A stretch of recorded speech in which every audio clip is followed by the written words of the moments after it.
৬২ বছর বয়সে বিয়ে করে ইতিহাস সৃষ্টি করলেন অস্ট্রেলিয়ার প্রধানমন্ত্রী অ্যান্থনি আলবানিজ। অস্ট্রেলিয়ার ইতিহাসে তিনি একমাত্র ব্যক্তি যিনি প্রধানমন্ত্রী থাকা অবস্থায় বিয়ে করলেন। মার্কিন গায়ক বেন ফোর্ডসের বিখ্যাত গান লাকিয়েস্টের সুরের তালে তালে খুবই ছোট্ট পরিসরে অ্যান্থনি ও তার সঙ্গী হেইডেনের বিবাহ সম্পন্ন হয়। গত বছর ভ্যালেন্টাইন্স ডেতে আলবানিজ হেইডেনকে প্রস্তাব দেওয়ার পর থেকেই ধারণা করা হচ্ছিল এবছরই তাদের বিবাহ হবে। তবে দিন তারিখ ও অনুষ্ঠানের বিস্তারিত কঠোর গোপনীয়তায় রাখা হয়।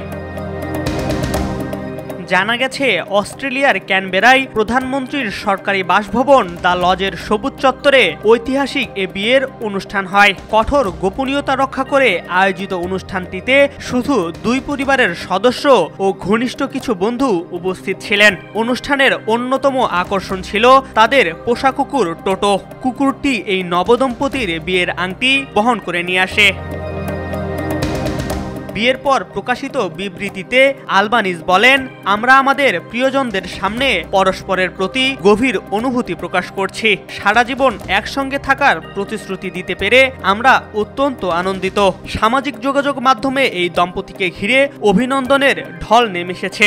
জোডি হেইডেন সাম্প্রতিক বছরগুলোতে বিভিন্ন সামাজিক ও রাজনৈতিক অনুষ্ঠানে নিয়মিতই আলবানিজের পাশে ছিলেন। ২০২২ সালে নির্বাচনী প্রচারণাতেও তিনি সক্রিয় ভূমিকা পালন করেন, যে প্রচারণায় লেবার পার্টি বড় ব্যবধানে জয়লাভ করে। বিয়ের পর আলবানিজ ও জোডি ঘোষণা করেছেন তারা আগামী সপ্তাহের সোমবার থেকে শুক্রবার পর্যন্ত অস্ট্রেলিয়ার মধ্যেই হানিমুনে কাটাবেন এবং সকল ব্যয় নিজেরাই বহন করবে। প্রধানমন্ত্রীর ব্যস্ত জীবনের মাঝেও দীর্ঘ সম্পর্ককে আনুষ্ঠানিক রূপ দেওয়ার সিদ্ধান্তকে অনেকেই আধুনিক ও মানবিক উদাহরণ হিসেবে দেখছেন। এম আর আকাশ, আজকাল।